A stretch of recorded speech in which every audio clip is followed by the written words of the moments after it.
थानेसर के विधायक एवं पूर्व मंत्री अशोक अरोड़ा ने राज्यसभा चुनाव को लेकर भाजपा पर तीखा हमला बोला है। उन्होंने कहा है कि भाजपा ने सत्ता और धनबल के आधार पर चुनाव जीतने की कोशिश की, लेकिन अंततः धर्म और लोकतंत्र की जीत हुई। अशोक अरोड़ा ने आरोप लगाया कि रिटर्निंग अधिकारी द्वारा 4 वोट रद्द किया जाना सरासर गुंडागर्दी है।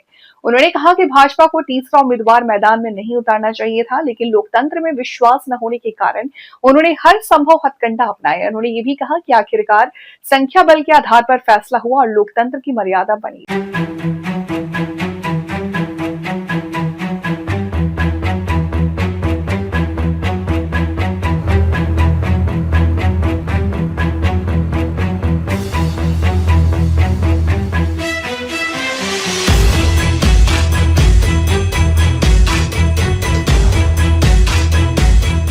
चुनाव को लेकर आप मुख्य मौजूद थे। एक विधायक का और नाम दे दिया गया है। राज्यसभा चुनाव में एक सीट कांग्रेस ने जीती, एक बीजेपी ने। संख्या बल भी यही थी, प्रजातंत्र भी यही कहता है कि 48 जब एमएलए बीजेपी के पास हैं और 37 कांग्रेस के पास हैं, तो उनको तीसरा उम्मीदवार नहीं उतारना चाहिए था। ऐसे पहली बार नहीं है। कांग्रेस की सरकार थी, हुड्डा साहब मुख्यमंत्री थे, हम लोकदल में थे, हम 31 एमएलए थे। 2 सीटों पे चुनाव हुआ, एक कांग्रेस ने जीती, एक लोकदल ने जीती। तीसरा उम्मीदवार ही नहीं आया। दोबारा फिर 2 सीट आई, राम कुमार कश्यप जी जीते, एक भी कांग्रेस का जीता। तो चाहिए तो यही था कि संख्या के बल पे उन्होंने नहीं करना, परंतु इनका प्रजातंत्र में विश्वास है। ये तो हर हथकंडा अपनाकर वो सीट जीतना चाहते थे और उसके बावजूद भी कांग्रेस पार्टी जीती। इन्होंने तो 4 वोट अनैतिक तरीके से, जो प्रिजाइडिंग अफसर था, रिटर्निंग अफसर, उसने जो रद्द की है, हम उसके खिलाफ कल महामहिम को मिले। मैं खुद काउंटिंग एजेंट था। उन्होंने 2 वोट्स ऐसी थी जिनको एक बार नहीं 6 बार वैलिड किया और बाद में इनवैलिड कर दी। तो इस प्रकार से सत्ता बल और धन बल से ये प्रजातंत्र को खत्म करना चाहते थे, परंतु फिर भी आखिर धर्म की जीत हुई। आप कह रहे हैं कि मैं काउंटिंग एजेंट था, तो आपके सामने खेला किसने खराब किया?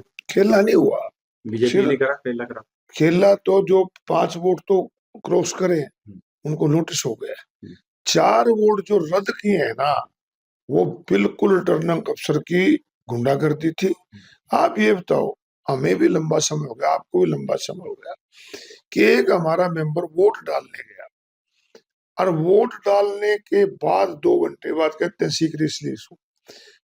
मैंने कल भी प्रेस में यही कहा, आज भी कहता हूं कि इसमें जब कोई वोट डालने जाए, अगर कोई ऑब्जेक्शन होता है तो वोट वो कास्ट नहीं होती, वोट को बाहर रखा दिया जाता है, बैलेट बॉक्स में नहीं डलता।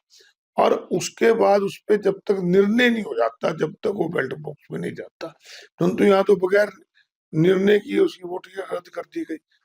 वो कास्ट हुई, वो को निकाल के रद्द कर देना। आपने पूर्व में भी सरकारें चलाई हैं, विधानसभा के अध्यक्ष भी रहे, क्या आपने माना कि ऐसा पहली बार हुआ है? पहली बार किस प्रकार से रिटर्निंग अफसर द्वारा सरकार के दबाव में उन्होंने जो कार्य किया, ऐसा पहली बार। वो तो कह रहे हैं पंकज अग्रवाल की मैंने निष्पक्ष वोट कराई है, कोई खराब। पंकज अग्रवाल की अगर जो वीडियो निकलेगी ना हाई कोर्ट पे, तो ये कुर्सी से नीचे गिरने का हो गया था जब हमने कहा था ये वीडियो लगी हुई। तो जब कोर्ट में जाएगा ना कोई, तो ये चारों की चारों वोटां वैलिड होगी। आज विधानसभा चली, आपको लगता है कि विधानसभा में मुद्दे उठाए हैं, क्योंकि एक दूसरे पे आरोप प्रत्यारोप लगता रहा? नहीं, हमने पूरे हरियाणा प्रदेश से और थानेसर से जुड़े जो भी इशू थे सारे उठाए हैं।